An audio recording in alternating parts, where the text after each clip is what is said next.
எல்லாருக்கும் வணக்கம். எப்படி இருக்கீங்க? இன்றைக்கி நம்முடைய ரெசிபி வந்து மட்டன் கட்லட். இது ரொம்ப ஈஸியாக எப்படி செய்யலான்னு பார்க்கலாம். நான் இங்கே வந்து 1 கப்பு அளவுக்கு மட்டனை அவிச்சு வச்சுருக்கேன். மஞ்சத்தூள் போட்டு அவிச்சிருந்தேன், உப்பு போடாமல் அவிச்சிருக்கேன். அதை வந்து அவிச்சு முடிச்சதுக்கப்புறம் ஆற வச்சுட்டு நல்லா உதுத்து விட்டுருங்க. இப்படி உதுத்து விட்டால் சின்ன சின்ன பீஸாக வந்துடும். இல்லைன்னா கத்தியை வச்சு சின்ன சின்னதாக கட் பண்ணிக்கிறீங்க. நம்ம கட்லட் போடும் பொழுது நல்லா கீமா மாதிரி இருக்கணும், அதனால் இந்த மாதிரி எடுத்துக்கோங்க.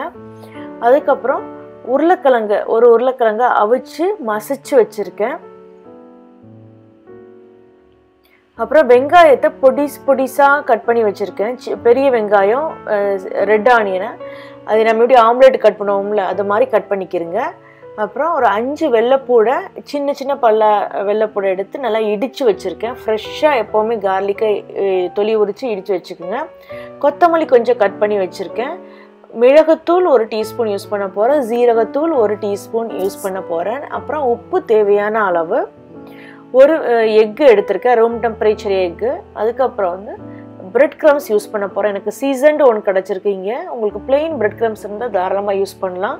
அப்புறம் பொரிக்கிறதுக்கு 2 கப் ஆயில் வந்து நீங்கள் எவ்வளோ பெரிய பாத்திரத்தில் நீங்கள் பொரிக்க போகிறீங்களோ அந்த ஆயிலை பொறுத்து. எனக்கு மீடியம் சைஸ் பாத்திரனால நான் 2 கப்பு ஆயில் எடுத்திருக்கேன். ஒரு பெரிய பவுல் எடுத்து அதில் அவிச்சு வச்ச மட்டனை ட்ரான்ஸ்ஃபர் பண்ணிக்கிறங்க. அவிச்சு உதுத்து வச்சுருக்கோம் இல்லையா, மஞ்சள் பொடி போட்டு உப்பு போடாமல் அந்த மட்டனை. அப்புறம் வேக வச்சு மசிச்சு வச்ச உருளைக்கிழங்கை எடுத்து அதையும் போட்டுக்கிறோங்க. இப்போ நம்ம ஃப்ரெஷ்ஷாக தொலி உரித்து இடித்து வச்ச வெள்ளைப்பூடை போடுறோம். வெள்ளைப்பூடை எதுக்கு சேர்க்குறோம் அப்படின்னா, இதில் நம்ம உருளைக்கிழங்கு போட்டிருக்கோம். உருளைக்கிழங்கு போட்டனால வாயுவை கிளப்பி விட்றதுக்கு சான்சஸ் இருக்குது. அதனால தான் நாம் வந்து அந்த வாயு வராமல் இருக்கிறதுக்கு நாம் இடித்து வச்ச வெள்ளைப்பூடை ஆட் பண்ணியிருக்கோம். அப்புறம் பொடிசாக கட் பண்ண பெரிய வெங்காயத்தை போட்டுக்கிறோங்க. எப்போவுமே ரெட் ஆனியன் யூஸ் பண்ணுங்கள்.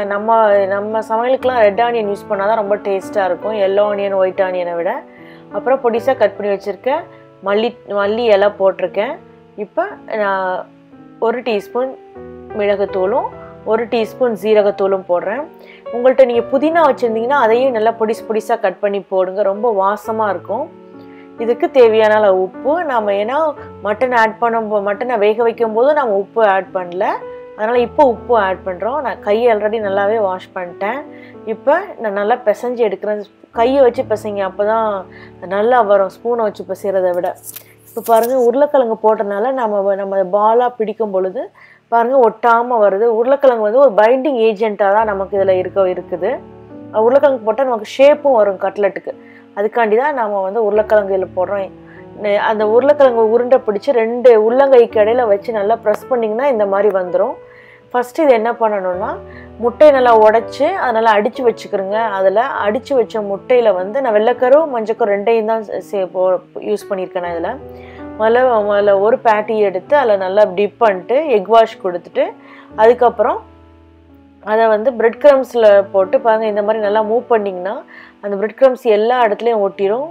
மட்டன் கட்லட் இந்த பேட்டிஸ் ஃபுல்லாக பிரெட் க்ரம்ஸால் கவர் பண்ணியிருக்கணும். எதுக்குன்னா நமக்கு ஒரு மாதிரி கலர் டேஸ்ட்டும் இருக்கும், நல்லா கிறிஸ்பினஸும் கிடைக்கும். அதுக்காண்டி தான் நாம் வந்து இந்த பிரெட் க்ரம்ஸ் ஆட் பண்ணுறோம்.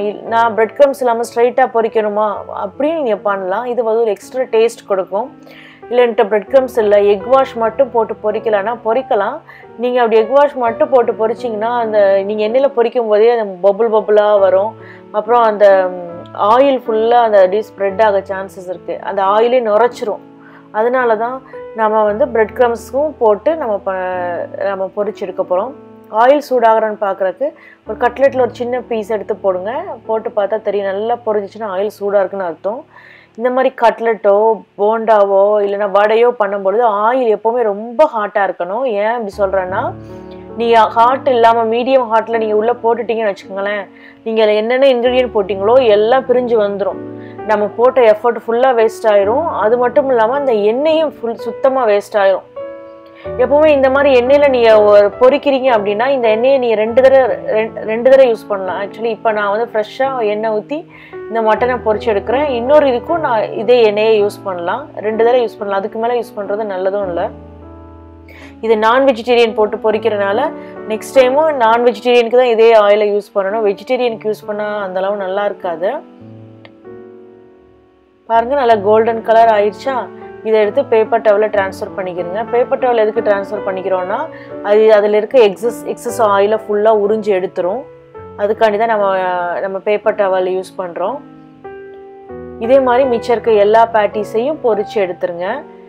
நீங்கள் இது எப்படி சர்வ் பண்ணலான்னா சாண்ட்விச் மாதிரி ஒரு டைப்பில் சர்வ் பண்ணலாம். ஒரு ப்ரெட் எடுத்துகிட்டு அதில் இந்த மின்ட் சட்னியோ இல்லை கெச்சப்போ குழந்தைங்களுக்கு என்ன பிடிக்குமோ அதை தடவிட்டு இந்த பேட்டிஸை அதில் வச்சு ஒரு தோசைக்கல்ல ஒரு 2 பக்கம் போட்டு எடுத்து கொடுக்கலாம். அப்படி இல்லைன்னா கெச்சப்போ மின்ட் சட்னியோ கொரியாண்டர் சட்னியோ வச்சு இந்த பேட்டிஸை சர்வ் பண்ணலாம். நீங்கள் எதாவது பார்ட்டிக்கு போகிறீங்க அப்படின்னா இதை செஞ்சு எடுத்துகிட்டு போங்க, ரொம்ப டேஸ்ட்டாக இருக்கும். ஏதாவது வீட்டில் ஃபங்க்ஷன்னாலும் தாராளமாக செய்ய ரொம்ப நல்லாயிருக்கும். இந்த மட்டன் கட்லெட்டை ட்ரை பண்ணி பாருங்கள். உங்கள் கமெண்ட்ஸு சமையல் விருந்தில் போஸ்ட் பண்ணுங்கள். இந்த வீடியோவை லைக் பண்ண மறந்துடாதீங்க, சப்ஸ்கிரைப் பண்ணுங்கள். நம்ம இன்னொரு வீடியோவில் பார்க்கலாம். நன்றி, வணக்கம்.